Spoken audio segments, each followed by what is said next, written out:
Blackhawks fans, welcome to another episode of the Four Feathers podcast. Tony, it's been about 10-ish days since our last Four Feathers episode, and it feels like there's no better time to talk about this team than after their 6-game road trip. I am GM Ron Luce. I am joined by Mr. Tony Marchese himself. Tone, first off, hello. Second off, how are you? Third off, holy shit, the Hawks are fucking back, baby. Ron, hello, and welcome into all of the listeners. I see we got some comments coming in already. We'll get to those in just a second. But, Ron, it's good to be back. We had a little bit of a hiatus, and I think for decent reason. You're a married man now, and I want to give you a congratulations on a beautiful wedding last weekend. It's been just about a week since we returned back to lovely Illinois. You had your ceremonies out of state. It was a long travel to get there, but I did watch the Hawks for you while you were on the dance floor at your ceremony. So that was not exactly a great game. Hawks mustered a point on that one. That was towards the start of this road trip, but we are back, Ron. We're back, and the Hawks are back, and I'm feeling pretty high on the Hawks right now. I don't know about you. Tony, I'm so high on the Hawks. I bothered you today for us to do the microphone to get on the microphone and do this show today instead of tomorrow when we originally were planning, because I think we are that high on the Hawks. I will note, first off, thank you to everybody in the comments. I appreciate the congratulations. Secondly, this is when you know where you're a diehard Hawks fan, peeps, when red's your favorite color and you get it in your wedding ring. So I'm always repping red, and it makes it a lot more fun. Don, I think the comment section's ready to run. I think we're ready to run. They are. So let's run. They are. We got a good comment section going right now. This is awesome. We do, and a big shout out to everybody that is jumping in already. We encourage everybody to do so, and we also encourage everybody to head over to the YouTube, like, subscribe, hit that bell button over at OnTap Sportsnet. You can join the conversation and also know when all of our great shows over here go live, including Four Feathers right now. I will shamelessly plug that Bears on Tap will be later this evening. It'll be myself and Mr. Sonny Verma. Hopefully everybody's able to join us for that one as well. But Tony, I get to talk about two of my favorite teams in this city on the same day, and they both won. It's a great day, and let's get into the one right now that I think has got you and I in a really good headspace, and that is the Chicago Blackhawks. Because Tone, I'll tell you what, man, the first 3 games of the road trip were not great. We came to everybody live right before the road trip started. I did the episode that Wednesday. We talked a little bit about, kind of how this road trip needed to go and things like that. They lose to the Jets in convincing fashion on that Thursday, and to Jonathan Toews, of course.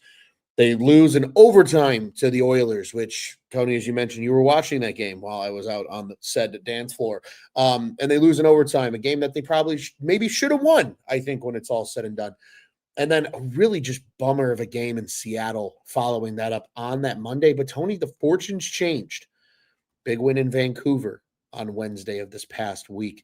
A 5-2 drumming. Spencer Knight spectacular. Connor Bedard is a couple of points. A Bertuzzi hat trick as Nightmare 3-2 said, is Tyler Bertuzzi the best goal scorer in the NHL history? Yes, he might be, because he knows what to do in his office in front of the net. Then we progress forward to Friday, a 4-0 win in Calgary, 4 points from Connor Bedard. And then, of course, today, Sunday, November 9th, a big win up in Detroit, 5-1 victory. Another incredible performance for number 98, Tone. I mean, kind of a tale of two storylines here on the road trip, but think about it this way. The Blackhawks manage to go 3-2-1 on a 6-game road trip. That's really good and really great resilience from this team, especially in the second half of said trip. I agree. I mean, you can't complain about this road trip in any fashion, really. Didn't expect them to win against the Jets. The Jets are just they are a better team than the Blackhawks. It looked like maybe a little faster than the Hawks, and obviously that's the onset of a road trip.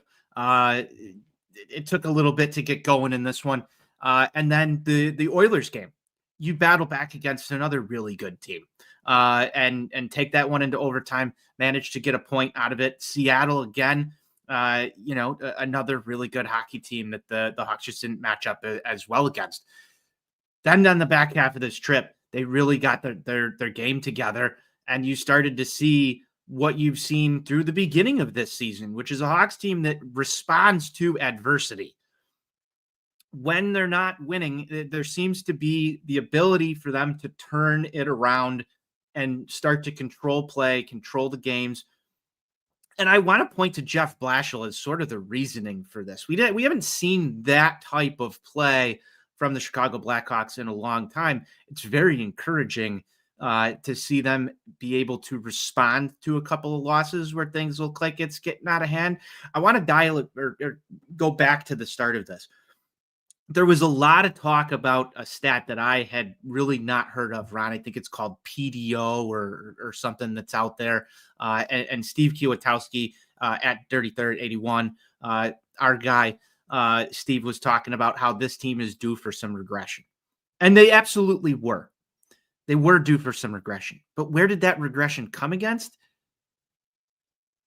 The Jets, the Oilers, Seattle. Those are teams that they have to, sort of play up to. And it wasn't exactly the prettiest of hockey. It looked like there were times where, they could have packed it up, packed it in, the wheels fall off, especially in that game against the Oilers. They battle back, send that one to overtime. That's the resilience you want to see. And then on the back half of this road trip, you take care of some teams that you should, especially against Calgary. Today against Detroit, I thought that was going to be a closer game, but you're watching some winning hockey. You're watching them control the play. You're seeing some decent zone entries for the first time. Look at the special teams today in this game against Detroit. I think they were 5 for 5 on the penalty kill, 3 for 3 on the power play. That's how you win hockey games, Ron. I haven't seen that from the Chicago Blackhawks in God knows how long. It's always one or the other, right? You get a team with a good penalty kill or you get a team with a decent power play. It feels like we've had a better penalty kill for years than we've had a power play. Going 3 for 3 on the power play, that's just a recipe for success. And hey, there's a lot of names that we're going to talk about today that have been doing some really good things with the puck and finding the back of the net. I'm ecstatic with it. You look at the standings right now, they're in a playoff spot. We're a couple weeks away from Thanksgiving. You know what all the cliches say, right? So we're on our way.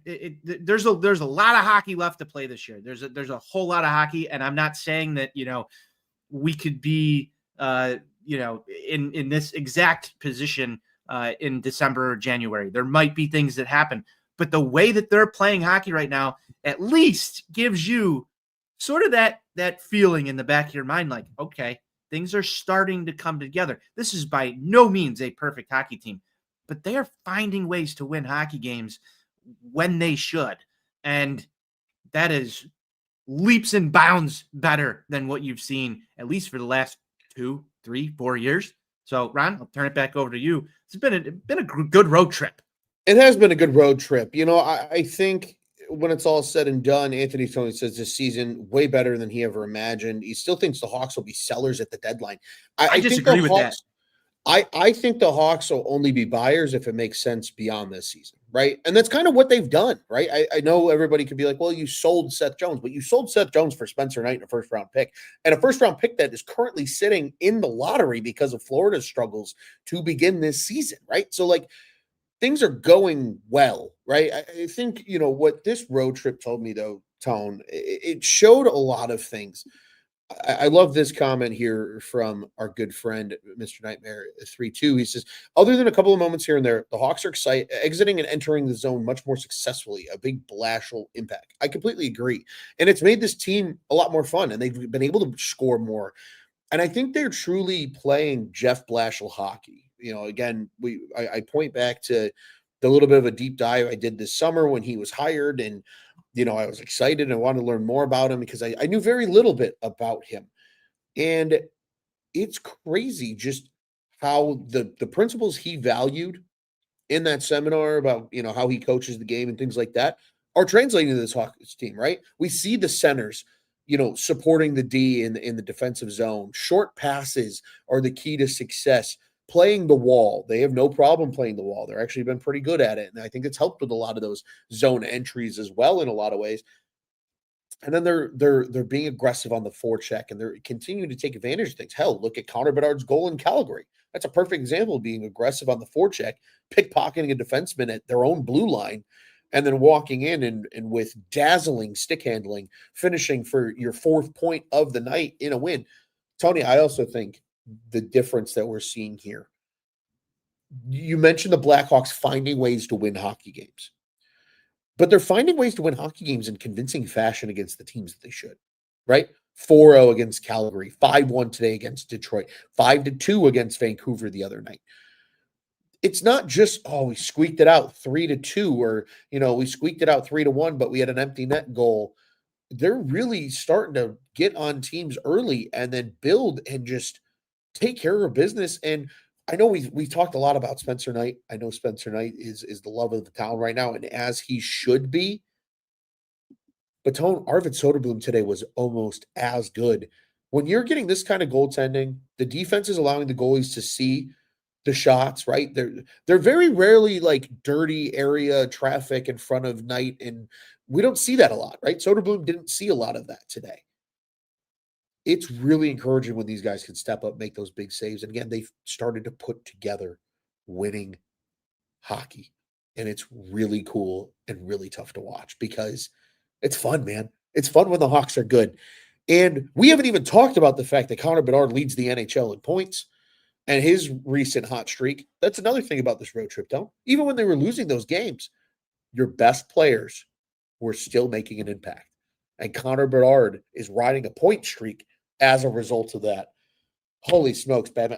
I'm fired up, Tone. I'm fired up about this Blackhawks team right now. What did we say years ago on this show?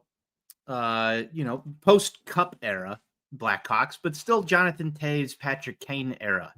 We talked about the necessity for your stars to show up and put points on the board as a recipe for success. Sure. That's what Connor Bedard has been doing. That's what Frank Nazar, I know we got to talk about an unfortunate injury with him, but that's what he's been doing. That's what Tyler Bertuzzi has been doing. That's what Andre Burakovsky's been doing. You mean the guy that everybody hated when he was traded here, Tone? Except the Four Feathers podcast? That guy. That's crazy that he's having an impact. That guy is having a tremendous impact on the first line for this team. So when you're getting that kind of production out of guys, and I saw a stat in here from our guy Nightmare, the Hawks shot 25% today. They're being effective. Like they're effective when they're on offense. Sure, you'd like to see more shots, and that's one thing that I think we probably need to look at in terms of potential regression here is the fact that they have just continuously been outshot in a lot of these games. But they're finding ways to win. And at the end of the day, when you put 2 points up, that's all that really matters, in my opinion, is that you put those 2 points up. It doesn't matter how many shots you had in the standings. Obviously, things start to translate later on down the line, but as you said, you're winning games in convincing fashion. It's not barely squeaking things out. They have squeaked a few of them out, but at the back end of this road trip, the games we're talking about right now, those were all convincing victories. I'd like to see them play a little more of a full 60 in some of these games. I know, what was it? Which game was it? Was it Vancouver that it was scoreless through until the third, and then they turned it on? But they do have seemingly an ability to flip a switch late in the game and provide some offense. And that's better than what you saw them be able to do last year. It's fun to smile and laugh about your team playing well, Ron. It's fun. Dare I say that it's fun to watch this team put up 4 or 5 goals in a period and just be able to run away with a hockey game, especially against Vancouver. I think that was their first win in Vancouver in like 11 games or something like that. And it goes back a while. So This is, when you walk into a place that was a house of horrors for your franchise for quite a bit, and you're scoreless going into the third period, and then you go and win in commanding fashion. That's a way to get the fan base excited a little bit. Got me excited. And then they carried that momentum through their next two games and secured themselves a pretty good road trip. Ron, we got to talk about Tyler Bertuzzi, though, because he was sort of the catalyst of not only that victory, but the game in Calgary as well, putting up 2 goals there. Scores again today. That's 6 goals in 3 games. That's incredible production from a guy that last year I felt like a lot of people thought that there was more to be desired out of Tyler Bertuzzi. And I think if I go back to the grading scales, I think I graded him a little bit tougher than you did. I can't remember exactly what we gave him, Ron, but he was definitely a guy that you want to see producing on offense. And hell, the way that he's doing it too is something that the Blackhawks are relying on almost, and that's a guy that goes to the net, goes to the dirty areas, and find ways to score goals. And you see him get the promotion up to the first line after scoring that hat trick, and working with Connor Bedard and Burakovsky has been great for him in the 2 games following that. So that type of production isn't going to last, but if it can carry you through a significant stretch, 2 to 5 games, somebody else will pick it up from there. Really enjoying what I'm seeing from Tyler Bertuzzi right now, and he's getting some recognition for it. Absolutely. I think, Tone, I was the easiest on Bertuzzi last year of the 3 of us when it came to grades, because as I told everybody in my review of his player grade, he gave you what you paid him to do. He scores goals in the dirty areas. He's not super fast, but he's gritty. He's going to go into corners. He's going to win puck battles, things like that. He did that. He was a 40-point player a season ago. The Blackhawks were a lot worse at puck possession. Their defensemen didn't move the puck as well as they are this year, right? Because there was a lot of youth and a lot of guys still learning the game. And now that there was youth, but there was also some cogs, and not the kind of cogs in the wheel that you want. Yes. Kinds that slow things up. Exactly. And I think now that you're starting to see more speed with this team, the young guys are stepping up and making a huge impact. It's allowing a player like Bertuzzi to thrive more, but he's still doing what he does best. He was scoring from his office this entire trip. Pretty much every goal has been out in front of the net. I think about the play he made today, picking one out from behind the net, just coming in guns a-blazing, creating a big pile of shit, even though the Hawks were outnumbered behind the net. He gets it over to Burakovsky, who sets up a beautiful one-timer to Teuvo Teravainen for a power play goal in this win over Detroit. When these guys can do what they're best at, they thrive. And that's what we're seeing, I think, right now with a guy like Tyler Bertuzzi. And Tony, you did mention something about shooting the puck, right? And this Hawks team being outshot a little bit. I do want to note a funny comment here that we have to appreciate. How many shots did the 2013 Blackhawks take in Game 6? Oh, that's right. No one gives a fuck. What I will say about the shots, though, that they are giving up is there's not a lot of there's a fair amount of high danger chances that they give up, but the ones they give up are not with bodies in front of the net. Their goalies have the opportunity to make the save. And they've made some incredible saves. Soderblom had a couple today, robbed his own brother of a potential goal on one today where he kind of walked down the left side of the slot and had a good look. But what is important is they're able to see the puck, right? Like, I feel like last year when the Hawks were being outshot, it was because they were just play was being dominated. They weren't playing fast. Like, they were on their heels, and then it was also just like there's dirty, traffic in front of the net, and the goalies can't see it, and they're, letting up super high quality chances every time. You've barely seen traffic in front of Spencer Knight or Robert Soderblom in these last 3 games. And I think that's a big credit to how the blue line has played. I think we haven't talked. You're the blue line guy. Talk to me about the blue line, man. Talk to me. What are you seeing from these guys? Artem Levshinov's been great. There we go. That Artem Levshinov's been great. Sam Renzel's been better. He's had some hiccups, but And then on top of all of that, like Grzelcyk and Murphy are fine, and they're giving you what they should from a third pairing. And Alex Vlasic is great. Like we talk about it so much on here, and you hear the kind of cliche around hockey. If I don't notice a defenseman, they're probably doing their job. That's how I have routinely felt about this Blackhawks blue line recently, even most of this season. Most games, they don't have a ton of egregious blunders. If they are giving up shots, it's because it's a good play made by the other team or because they're taking a risk and they're being aggressive and pushing. And sometimes you're going to let up those chances. And that's why you need, I think, an elite goaltender for them to be able to play the way they've played. And we've seen that in that. So, man, I think even now, like the things that we would be concerned about with this team, Tone, of like, oh, this is gonna be rough if they can't weather that storm. They're finding ways to do it because it's still an improved version of it from a season ago. Does that make sense?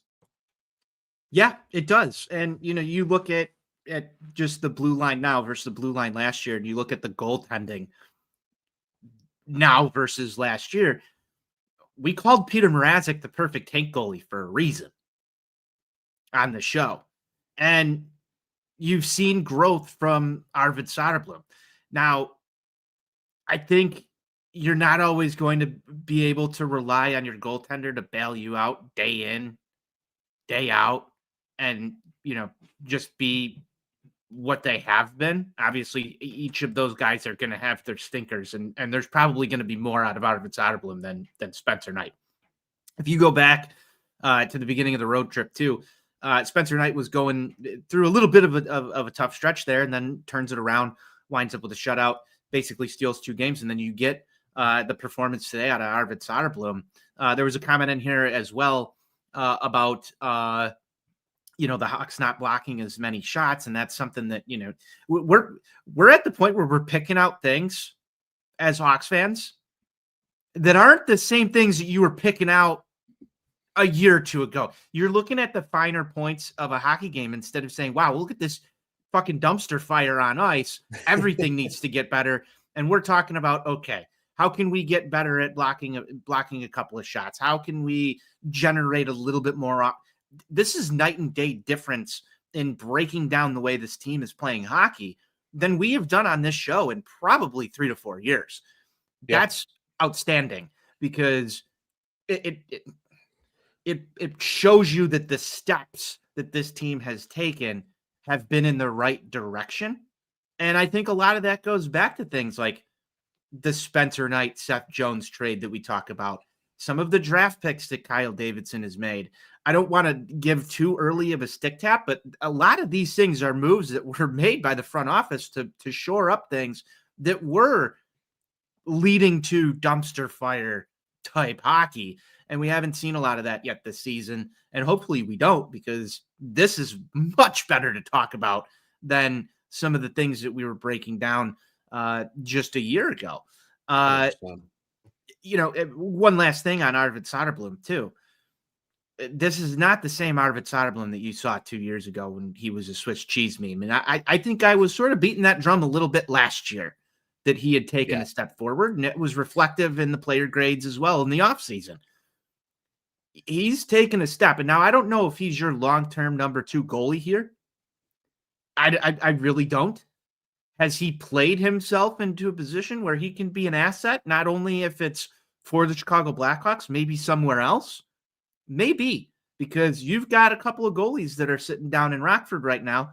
Not only is Drew Comesso a potential guy that comes up here, and a lot of Hawks fans have been high on him for a long time.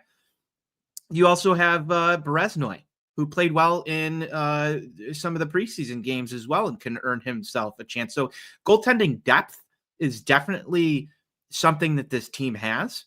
And, if Soderblom does regress, there are options to come up there, and Spencer Knight can carry a larger share of the goaltending starts for the Blackhawks down the stretch as long as his health remains intact. So you look at that, I don't really have the same question marks that we had a couple of years ago.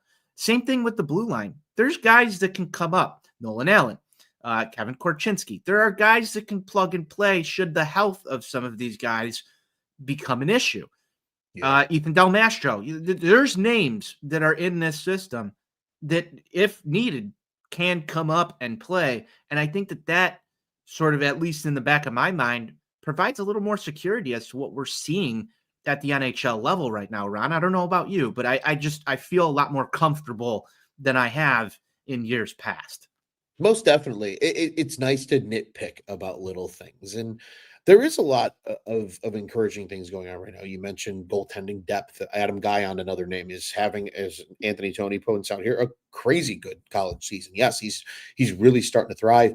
And we talk about other names, Louis Crevier, and how good he's been. I mean, how awesome has that been to see as well? So, it's it's a lot of fun to watch right now. And I'll tell you what, I think there's a lot of hope for this team. And Tony, something I want to kind of come a little bit full kind of 360 here on before we continue pressing down our rundown is this team plays at home a shit ton the rest of this month. You want to have an opportunity, right? It's a lot easier to defend home ice than it is to go on the road and win. You want to talk about those cliches of being in a playoff position come American Thanksgiving. There's opportunity. There's a lot of UC hockey coming up. And with this team, not only Tone, I think you and I talked about this. Might not have been on this microphone, but we had this conversation. What happens when this team goes on that road trip and they come back and they played so well that all of a sudden the city is buzzing and that building is crazy for the next 2.5 weeks?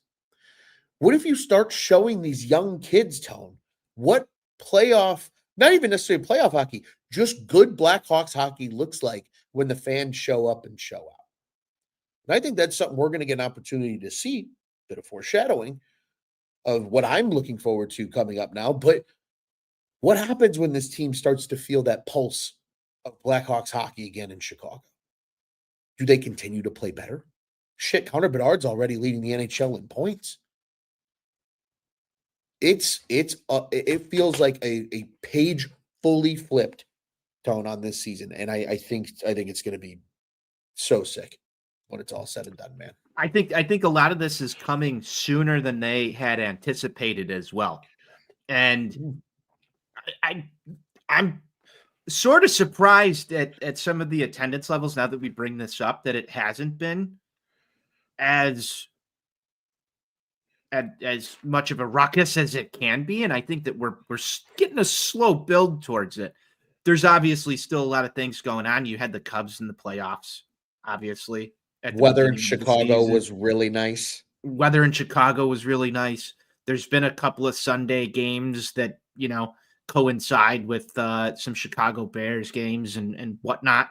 But you're starting to get football in general. You're starting to get to that point where football's going to wind down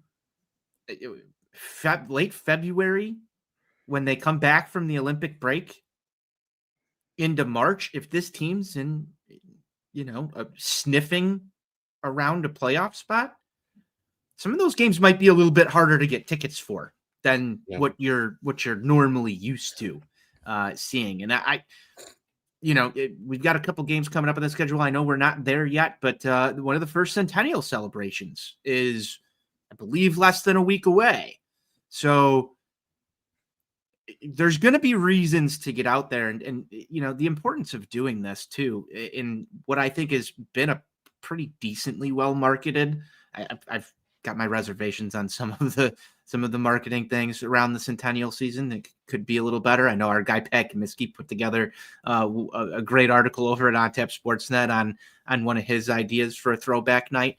But overall, like this is cool to be seeing in the centennial season for the Chicago Blackhawks. And again, you're starting to see the massive talent start to show up. And there's a lot of talk out there about, all the names that are still to come. And, we're going to get into some of the prospects, but man, I hate to say it feels like there could be an embarrassment of riches in this system, but it really sort of looks that way. And when you start to see guys pan out, a lot of the biggest questions were on the blue line.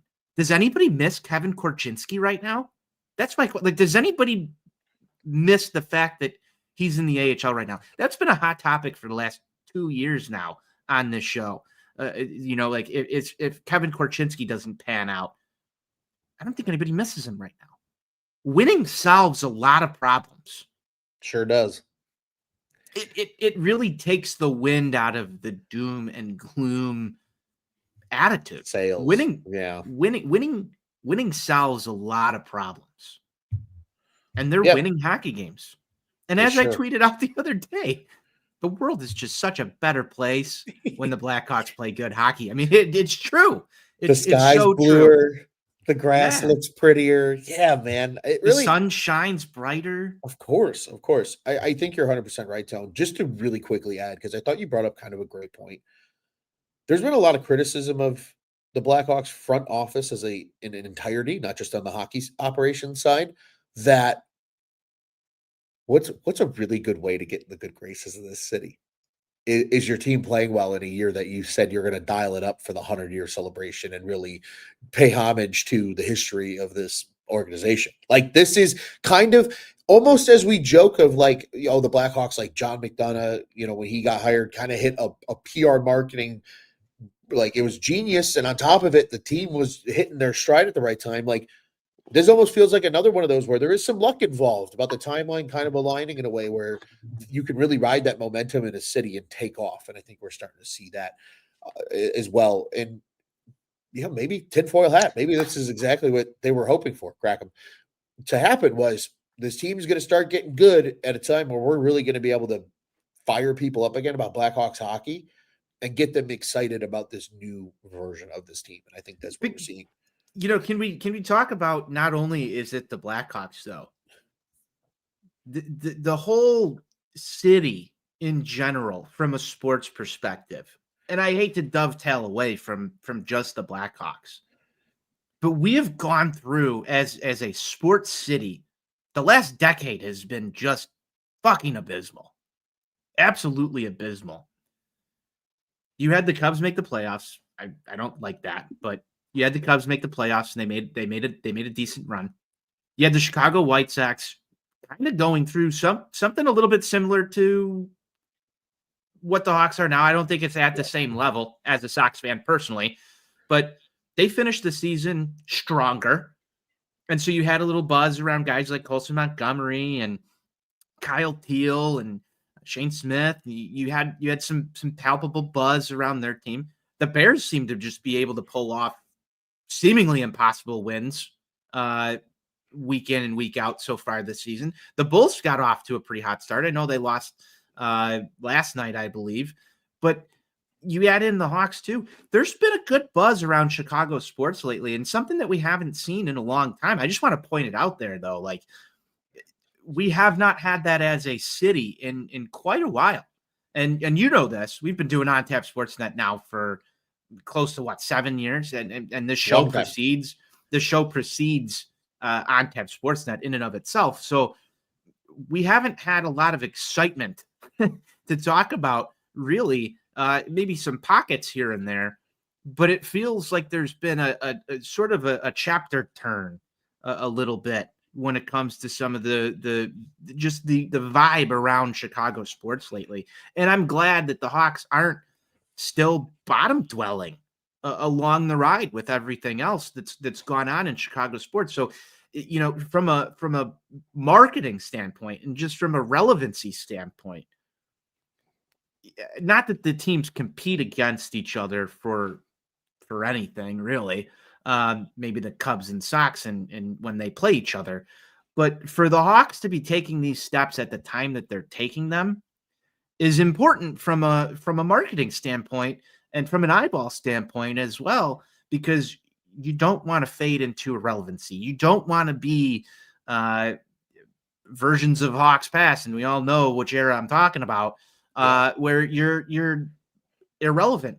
And if you look at what they went through with the CHSN debacle last season, there were a lot of people who tuned out of this team in specific because they didn't have access to watch the team. Ron, you were one of them.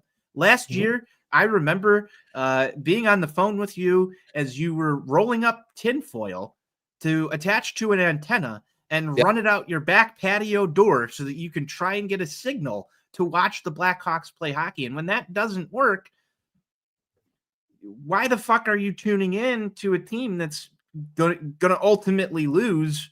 What? How many did they lose last year? It was close to 40 games. Like, why are you making the extra effort when you're seeing what you're seeing right now with these young kids? Connor Bedard leading the NHL in points at this juncture. Your generational talent potentially showing why he's generational. On top of all of the surrounding pieces to that, a great goaltender.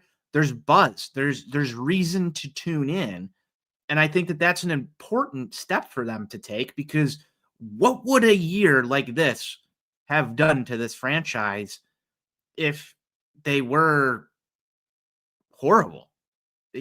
Like, Yeah. you had to sort of turn this around, and it's not like they went out and made huge additions to do so. This is a lot of this comes off of the young players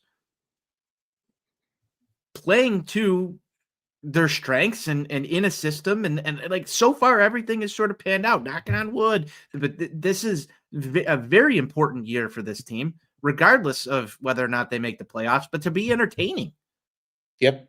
In this Chicago sports landscape. And so far they've done that. And kudos to them for all of it.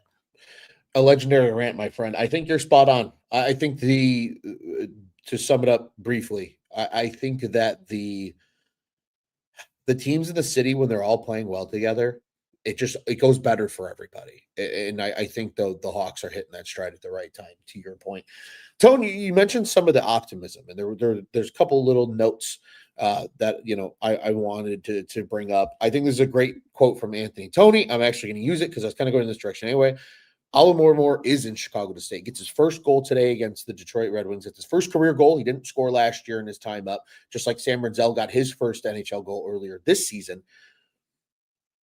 He's been an injection of life into this lineup, a much improved version of himself from the little stint we got to see at the end of last year. He's definitely not going anywhere. And you got more coming with that, right? There was reports, Tony, that came out just the other day of Roman Kanserov might join the team in April. He might sign once the KHL season's over. And the last time that happened was when the Blackhawks got one Artemi Panarin. It was in a similar kind of feel. Now, granted, he signed a lot later because his KHL season went a lot later with playoffs and everything. But this is important because what you have at the NHL level is already clearly working, and you've got guys that, even if all of them don't work, because as we've said, they're not all going to work, there's enough darts to throw at the dartboard where enough of them are going to stick. And I think that's really where a lot of this. Did you see that? Did you see that highlight of Kanserov the other day, just below past the entire other team, for lack of a better term? It was coast to coast. It was beautiful, absolutely beautiful. And I think that shades to come. You add another offensive weapon to this that you don't have to go out and acquire. And again, there's still draft picks. The cupboard is still there, Ron. I know you like to talk about the draft pick cupboard. Like, we go over and check the draft pick cupboard. There's still things that you can move out of that cupboard. Look, it's beautiful. There's still stuff there. And you have guys that you were able to use some of these picks on. Again, talking about embarrassment of riches. It's right there for you. It's right there for you. GM Ron, how happy are you right now with how this has gone down? GM Ron is happy for a variety of reasons, Tone. First, for starters, Nightmare 3-2 was glad I told him not to buy the Korchinski jersey. And there's reason. He might not make the team. But it also just shows. Did you tell our guy NWI Steve that? I know he's still high on I think Kevin I did. Korchinski. I think I did. But you might need to revisit that conversation with NWI Steve at some point. If you don't know who NWI Steve is, he does a White Sox show on this network. Yes, Sox on Tap contributor, Mr. NWI Steve, a beautiful, beautiful human being that we got to see actually recently, which was nice. It had been a long time, huh? I said, is he though? Is he though? There's a few different ways to go there. Rip NWI Steve from Nightmare 3 too. But Tony, just kind of even wrapping that up, GM Ron is happy because this is what was the plan. And here's what I love most. GM Ron loves that GM KD set a plan that he was going to do and execute on it. And actually follow that plan and not just it's not just a bunch of bullshit. He communicated a process, a vision of how they wanted to build the team, what their calculated strategy was, and they've done it. It's get as many assets as you can, take really calculated shots at the dartboard, have a lot of those shots, and build a young core, because that was something that they failed to do after the ascensions of Taves and Kane, at least enough to keep this team relevant and actually winning hockey games. So I know that this is a hot topic because everybody wants to know, where the addition comes from, and the Marian Hossa signing is, I think, something that everybody just perceives as this team is taking the next step. And I don't want to put the cart before the horse. Again, I've said we still have steps to take, and there's things in the pipeline. We've got guys who are expendable. There's going to be trades that happen. I don't think this is the final version of what the next competitive Hawks team is going to look like, but it's going to look close to this. I think we can agree on that. It's going to look pretty close to this. There's a lot of guys who are here, and they're here to stay. Spencer Knight, probably here to stay. Connor Bedard. Shocker to anybody in Vancouver, he's here to stay. You've already locked up Vlasic. You've already locked up Frank Nazar. You can fill in around that, but that's a pretty decent core, so to speak. And it's, Tony, I think it's a core that's going to continue to expand. Again, there are a lot of players after this season and next that have expiring deals. There are very few guys that are truly locked in for the long haul right now. Ryan Donato is one of those names. Obviously, you mentioned players like Vlasic and Nazar, who they've already extended. So a lot of guys that they still got to throw money at. Obviously, Connor Bedard, we know that's going to get taken care of and going to get done after the season. He's going to get a big number. That's why he waited, folks, because he's fucking balling out right now. There's a reason he waited, because he's going to get a hell of a lot more money if he keeps this shit up. Okay, can I just say this? That's why I wanted you to sign him over last offseason. Oh, now, of course. Again, his camp is smart. Yes. You're not the number one overall draft pick without having some very talented people that are going to look out for your best interests long term. Definitely. And so, I wanted the deal to get done because every year things get more expensive. Go to the grocery store. You can figure it out. Everything gets more expensive, including guys like Connor Bedard. So that contract is it's gonna hurt, but he's gonna deserve it.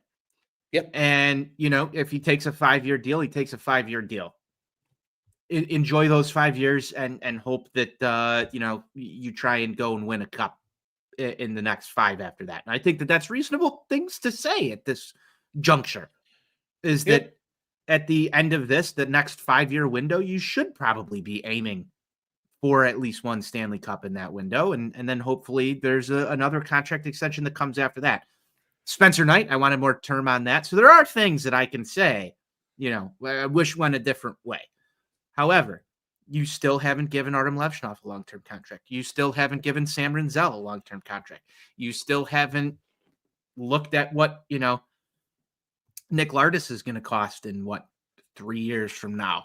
Some of these other guys, if they pan out, there's going to have to be things that you're going to have to maneuver in terms of salary cap. Right now, it's very comfortable for us to sit here and be like, this is great.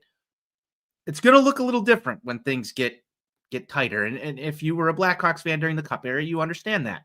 However, I think what's the best thing for this team right now, Ron, is the fact that you have this injection of young guys that could come up and supplement this roster at a very low cost and be impactful in 2 to 3 years without having to commit for $6-7 million per season.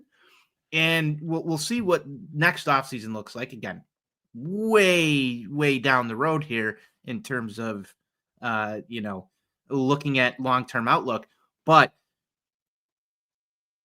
having young talent that can play at this level, that can produce and impact games on an entry-level contract is exactly how you saw the Blackhawks win multiple cups in the span that they did before, because you had that talent that was coming up consistently.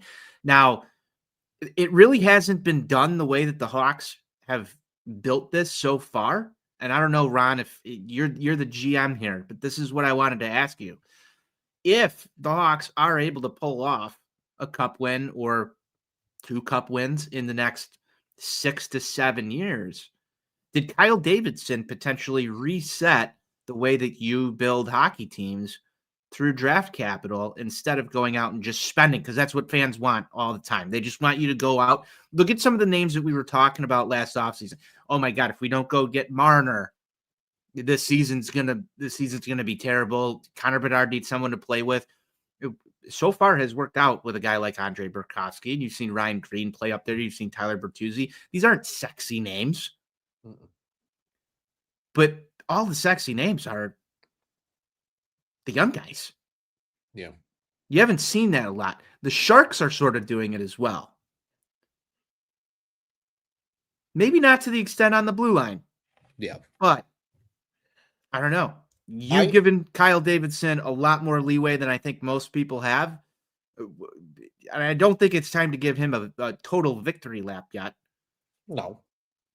But he's done it a little bit unconventionally compared to how some of these other teams have been built. And that's been said online a lot. And I think there's also something to be said, though, in the best organizations in the league are always run, and really in any sport are run that way, where, yeah, you can pay stars. Sometimes they're your own stars, right? The teams that are uber successful are largely the ones that can keep the guys that they already had, right? Not have to go out and get as much talent on the secondary market and pay potentially more. I think Kyle Davidson sees that right now and he goes, yeah, we're going to build this thing young. And I also think there's something to be said, Tone, about how the new CBAs are trending, right? They get this information in those front offices. They are having those active discussions with people that are in the loop. It's those instances where I think this is the right move because you'll be able to pay a lot of your own stars. But then if you do need to go out and get players, there's already confirmation from Danny Wirtz saying when the time comes where smaller market teams that don't make as much money, because remember, with rising cap means players are going to want more money. But what are the actual dollars coming in? At what point does the cap and the actual revenue of teams start to catch up? And I think that's where we'll see the Hawks properly have that advantage to spend, whether it's your own talent or whether it's other talent that you go get. They're going to have the ability to spend all the way up into that cap number because Danny Wirtz has kind of already said in the public eye that he's prepared to spend. So I think that's important here too. Maybe they are playing the long game for part of that reason. I think there's a lot more that just goes into it though than the simple like spending equals wins. Not really. The Yankees did it when just because they had more money than everybody else. Now that everybody's starting to catch up, it's not the same, right? Like you can buy talent, but if you can find that talent in your own prospect pool because of good investment in scouting and data and how you value players and a style and committing to that, not just accumulating talent that doesn't work together, I think you see an ability to build through the draft, and they took advantage of it. I applaud Kyle Davidson for getting them to this point. I love the comment on Danny Wirtz, and I don't think enough people have heard that one. We're going to continue to repeat it on this show over and over again because it has been said. Yeah. And now, again, there's somebody also to hold the feet to the fire too if they go back on their word, right? When it's said in the public eye, you got to kind of deliver. I think that's why so many people in Chicago respected Theo Epstein. Obviously, he wasn't an owner, but they set a plan. They stuck to that plan and they executed on that plan. I think the Hawks are kind of getting that way. And I think a lot of teams are starting to trust this front office in this city, right? I think a lot of fans across all of Chicago and Chicago sports fandom are seeing the Blackhawks go, well, they're doing it. Like they said they were going to do it. They're doing it. Not we're going to do it in, not really deliver on it, which we've also seen at times too. So I just think it's something to really keep in mind and kind of see what happens, right? And just really go from there when this team starts to become competitive. Tony, we've mentioned his name a few times already. Frank Nazar took a little bit of the dirty hit. It doesn't sound super serious. I'm hoping that continues to be the case. They said he was scratched today, but it doesn't sound like there's a ton of concern. I'm not totally sure. I don't really have a lot of opinion on it, sir, but I want to ask you. I just think it was bullshit. It sucks not seeing 91 on the ice, but like, what are we thinking here in terms of the injury? What thoughts do you have about it before we get to our usual segments here on Fourth Others? This is the perfect lead-in, Ron, because I think I'm going to tell you when to hit the stick taps. First off, the more you watch this play take place, the dirtier it looks, and I don't like that type of thing happening to our young stars. You saw this last year a little bit with Connor Bedard, and even in his rookie season, guys trying to get in there and take advantage of the Hawks' young guns, and I think you can hit the stick tap button here. Time to give out some stick taps. I've got to give stick taps to the entire Blackhawks team for setting the tone when it comes to guys getting just taken advantage of or a dirty hit somewhere. You saw it after the Frank Nazar hit. There were 3 fights that took place after that. And I thought that really set the tone for the rest of the game and drove the Hawks to victory. When they've got they've got some sort of bond, right? And you're starting to see this take place not only with the Connor Bedard, Frank Nazar pairing. I know that they're roommates now and they're together, but you've got all these other guys. Nick Foligno as a captain has sort of set the tone with this team. You don't really have a ton of guys who are bruisers. You've got some gritty guys. You've got, Foligno himself, Connor Murphy, Tyler Bertuzzi, Dickinson, when he's healthy, is normally involved in getting in these scraps. You're seeing this from everybody, though, this year. This take no shit attitude. And when you're standing up for each other, that signifies team, right? That's what you want to see. And I don't know if this is 100% Foligno, if it's coming from some of the younger guys like Bedard and Nazar himself, but I have to give a stick tap to the way that this team responds when one of their young players takes a hit, because you're normally seeing a physical response. And that was sort of the reason why you had guys on this team that a lot of people complained about. I don't think a lot of people are going to sit there and say that Pat Maroon was the best use of a roster spot last season. Yes, he gave his heart, he gave his all. Just the way that they're responding to this, you don't really have to play with an enforcer. One of the guys that I thought was brought in here for sort of that role this year in Sam Lafferty has sort of become an afterthought because of the way that this team has responded to these types of situations. So I have to give a major stick tap to everybody up and down the lineup for playing cool and tough hockey. That matters, because at the end of the day, you had one of your young stars get injured, a guy that can impact the game on the score sheet. The team responded physically, but they also responded on the score sheet after that, and they set the tone and said, we're not going to be fucked with. We're going to go out there, we're going to drop the gloves, and then we're going to go score on you, and we're going to win a hockey game. That's awesome. What else can you ask for? Not much more. So stick taps to the entire Hawks lineup for sticking up for each other and showing that standing up for each other can lead to better things. It's a momentum booster. I love it. Ron, you got stick taps? I do, but Tony, I have a stick tap to follow up your stick tap, and I think maybe kind of put the whole thing together for you. I think it's also stick taps to, when you say the Blackhawks as a team, I think you have to include the coaching staff as well. Because in the most recent episode of Every Shift, which was a good episode, by the way. I have not yet watched it. You got to go watch it. I have it pulled up right next to me, and it's in officially the first 10 seconds of every shift. It's Jeff Blashill giving a pep talk, and he says, "Fight for your teammates." And it's showing the engineering team that takes care of all that stuff. It shows them putting it up above the exit of the locker room. It says, "Fight for your teammates," in big silver letters. There's a culture being set in this locker room too, and they're bought in. So I agree with you, Tom. Full stick taps, because they are fighting for their teammates. They're listening to that message that's being instilled by the coaching staff and living it in the culture of that locker room. And that is so critically important for organizations to be successful. Love it. I'm gonna have to go watch that. Maybe tonight. Maybe you have to watch it. We'll toss that on tonight. Absolutely. I think it's worth watching as soon as you get done with we get done right here. Tony, I do have a stick tap. We also have a stick tap in the comments that I'd like to share. Anthony showing us the six taps to the left. He says the kid is a fast learner, looks 100% better than even just a week ago. I tend to agree, as we talked a little bit earlier about.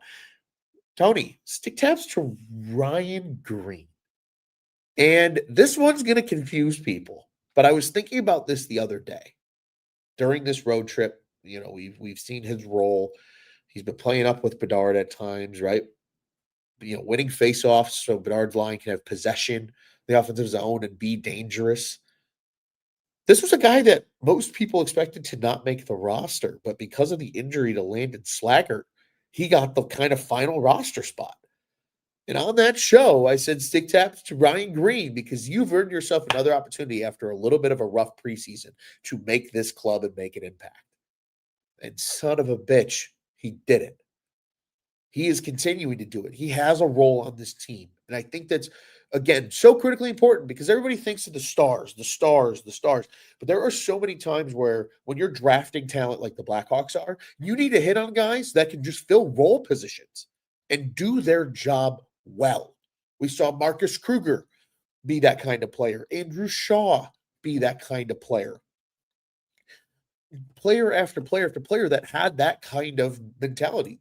The player on every team in Chicago that fans love, the lunch pail guy who just gets the job done. And maybe it's killing penalties and it's winning faceoffs and it's being a defensive center, but those guys are still critically important. So big stick tags to Ryan Green. He not only got the opportunity, which was once a stick tap, now it's evolved into he actually took advantage of the opportunity that we were applauding him for in the first place.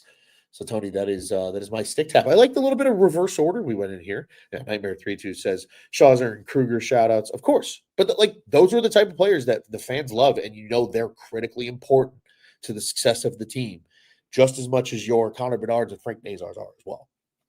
And it's you gotta find those guys in the draft too. And that was another piece of Kyle Davidson's plan that has executed. Tony, I like our little flip around here of our segments, but let's raise everybody's blood pressure a little bit. It's time to ruffle some feathers. Tony, I don't know about you. I got one fired up and ready in the cannon. Unless you'd like to take let yours rip, and we'll go from there. Let yours rip. I went first with stick taps. It's time for you to ruffle some feathers here, and I think I know exactly where you're going with this, and it might turn into a little bit of discussion. So, the floor is yours, GM Ron, and I think you're going to enter GM mode here. No. Oh, I don't even think we're going to enter GM mode. I am going a complete opposite direction. We're going to get a little spicy. I like spicy. Let's do it. We're going to get so spicy that I think my own blood pressure might elevate a little bit. I'd like to talk to all the Connor Bedard haters that exist.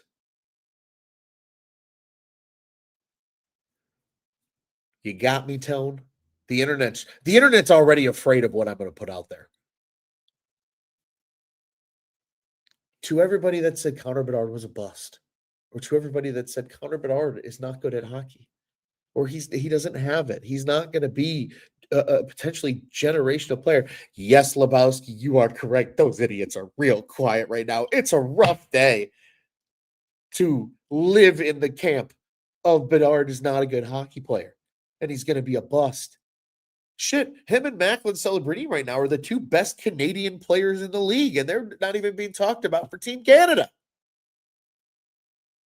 Connor Bedard leads the NHL in points, folks, as of this recording.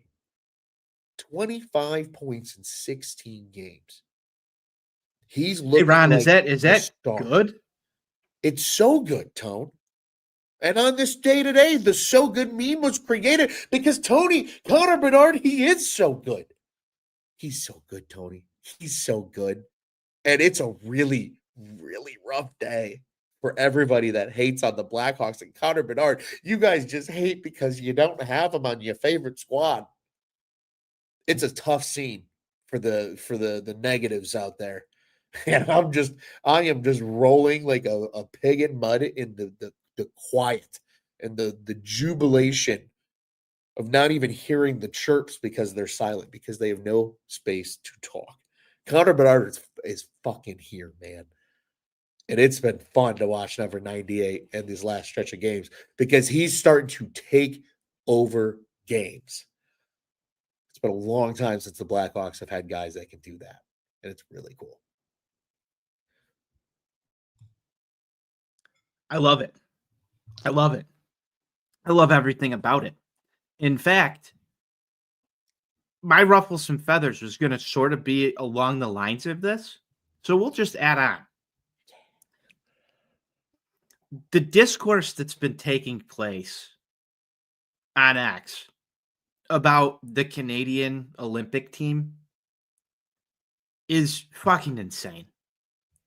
The fact that you have heard Frank Sarah Spaghetti come out there and talk about how Team Canada is, leaning towards Macklin Celebrini over Connor Bedard for the last roster spot.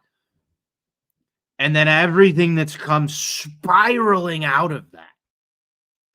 You had Jay Fresh Hockey come out with a tweet the other day. And I've got to pull this one up for everyone because this to me was sort of borderline interesting. And I respect Jay Fresh for all of the content he puts out. It's awesome. And Ron, you actually said you sort of agree with this one. And I'm not meaning to put you on blast on this. I just find this to be very interesting. Here we go. This was from Friday. Neither celebrate. Yep. Throw it on the big screen. That's a lot of work right now. We'll put it up there in a second. I'm going back through our Slack here, Ron.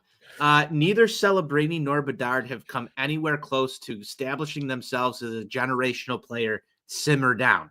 Generational players from Gretzky to Mario to Crosby to Ovechkin to McDavid step in and dominate right away.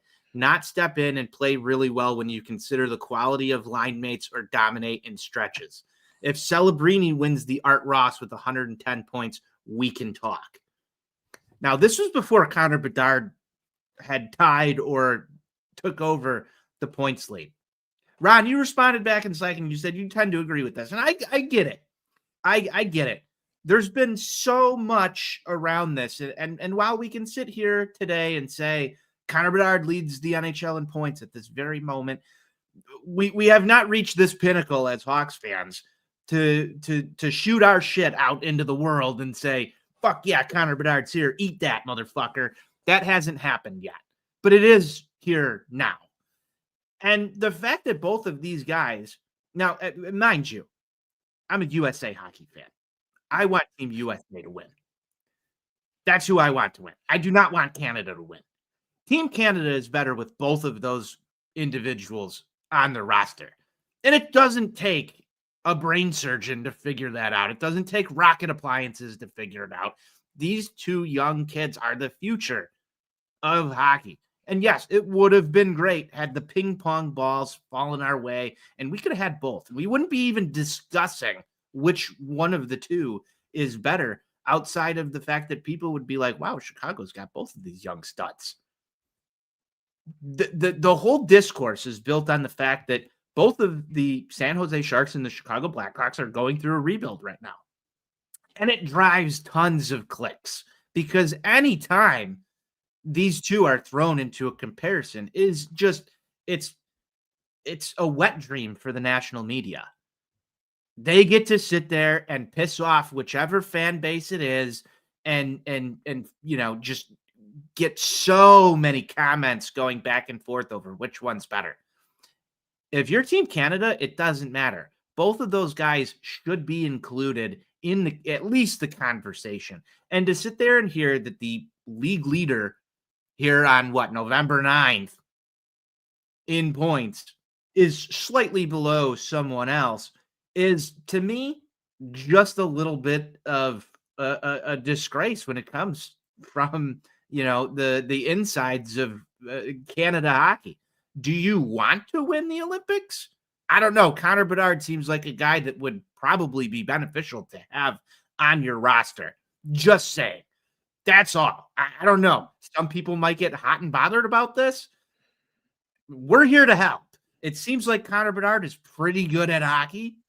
I know Macklin Celebrini looks pretty good at hockey. I think both of those guys should be on the roster if you're Team Canada, and I wouldn't look back. I don't think that you can sit there and say that two number one overall picks who are leading the league, it's good experience for them. Get them in international competition. Let them shine.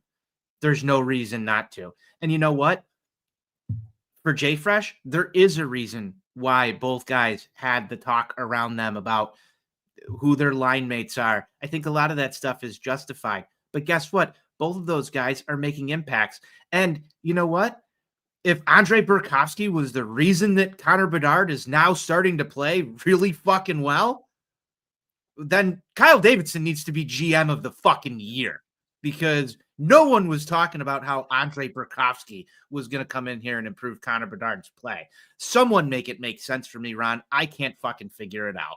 And that's how I ruffle some feathers. I love it. I love it. Tony, I'll tell you what, though. I think what I enjoy most is that was shared in our Slack. I agreed with it at the time because Bedard was, I think, 13th in the league in points. He's skyrocketed since those comments. You don't think there's almost a little Jordan Killer mentality in Connor Bedard, it feels like, because and I took that personally. And he took it personally. And I maybe he did, and maybe Celebrini did too. And they were like, no, we should be on that team. Watch this. We're going to go take over the league now because you guys decided we're not good enough to play over Travis Konechny. There is 100% reason for them to be there. And Tony, if we're going to continue ruffling some feathers, I'm going to build on a comment here from Anthony Tony, or pardon me, I think I clicked on the wrong one. Yes, I did. Here we go. Nightmare32 said, Kane is generational and Bedard has better numbers at this point in their careers. If I'm being brutally honest with you, Patrick Kane was really good amongst a lot of really good players as a young guy, but was never asked to really carry the team. He had his moments, don't get it twisted, but he was never really asked to carry the team fully. And once he could, he was winning Art Rosses and MVPs, right? I think Connor Bedard's going to be at that ceiling faster and for longer. I think Connor Bedard might be the best. Not even might be. I think Connor Bedard will be the best Chicago Blackhawk of all time when he's done. And that's scary to think about. There's been a lot of greats that have rolled through this franchise, and he's already at a better pace than all of them. Yeah. Why are we sitting here talking like you started this whole thing? A lot of people said he was a bust. Yeah. A lot of people said he was a bust, and he's lighting the league on fire. Andre Burakovsky's playing great with him. Bertuzzi's playing great with him. Ron, wait a second. It took a couple of years, and I remember people saying this about Patrick Kane. He makes them look better. Yeah. I think Connor Bedard makes his line mates look better. The Connor Bedard effect. No one's talking about that yet. Yeah. And you know who the last player other than probably Connor McDavid currently, that I think anybody's really said that about is probably Sidney Crosby. You want me to Look at- ruffle some? You want me to ruffle more feathers? You know who'd benefit from taking a couple passes from Connor Bedard, making plays? Patrick Kane. True. I'm telling you, man, it's funny. I mean, look at Sidney Crosby. Good players, but like Pascal Dupuis and Chris Kunitz, like Jake Gensel was the greatest line mate he really ever routinely had. And Sidney Crosby's been Sidney Crosby. Like, that's really the last player other than maybe Connor McDavid currently that people can really say that about. Are we going to start to see that with Connor Bedard for the long term? Again, we have just started to reach the not even close to the tip of that iceberg that's underwater. But I think just the thought of it is it's crazy because we really don't know. But you can see the ceiling is nowhere close to being fulfilled for Connor Bedard or potentially the players around him if he's going to have that kind of effect. Tony, that was, I think we got a lot of people's blood pressure up. I think that was a very successful ruffle some feathers.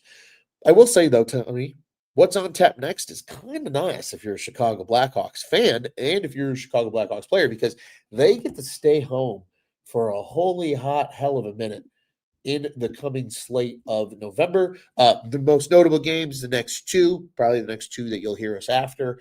This coming Wednesday, it's an 8:30 game on TNT against the Devils at the UC. And then Saturday, it's a 6 o'clock start against the Toronto Maple Leafs. That's going to be an awesome matchup. Always is with the original 6. And then from there, Tony, they play one game on the road until the end of November. And it's a short sprint to Buffalo for the second half of a back-to-back. They have a really friendly home schedule and teams that I think they can largely compete with or beat. The Devils, the Maple Leafs, probably two of the better teams, but you get the Flames again. You got the Kraken, who you can get another crack at this time. You got the Buffalo Sabres. You got the Avs. You got the Wild. You got the Predators, and you got the Ducks. We talked about that crazy, crazy stat of being in a playoff position come American Thanksgiving. The Blackhawks have home ice advantage on their side for almost this entire next 2+ weeks of hockey. It's going to be freaking spectacular, but that's what's on the horizon, Tone. This was a fun one, man. You got a final thought for us before we depart after you and I both agreed early on today that we were very high on this Hawks team? Yes, very high on this Hawks team, and this is probably the most positive show that we've done in a long time. It feels good. It feels weird. I don't even know what to do with my hands. And I know that Nightmare in there was saying, Italian. Yeah, I have no idea what to do with my hands right now. Final thoughts. This has been fun. It's been good to watch Blackhawks hockey again for what feels like the first time in a while. I'm very hopeful that this continues. And as of right now, it doesn't seem like it's going to slow down. I know that there's going to be bumps in the road. We're going to be probably battling it out here a little bit. Some of those teams that you just rattled off there, Ron, I think can give us some trouble. But for all intents and purposes here, you're in a playoff spot right now. You control your own destiny if you're the Hawks. Keep playing like the way that you have been, and good things can happen. It's going to be a fun stretch of hockey for this team. And if you have the opportunity to go out and watch them play, grab yourself a ticket because, like we said earlier, if they are in this spot come March, April, it's going to be a little bit harder to grab one. So, some of my favorite hockey is coming up around the Thanksgiving time of the year, Ron. I think we both have tickets for the Black Friday game. I can't wait to get to a game with you. I don't think you've been to the UC yet. I have not, and I will not until the earliest opportunity for me will be November 20th.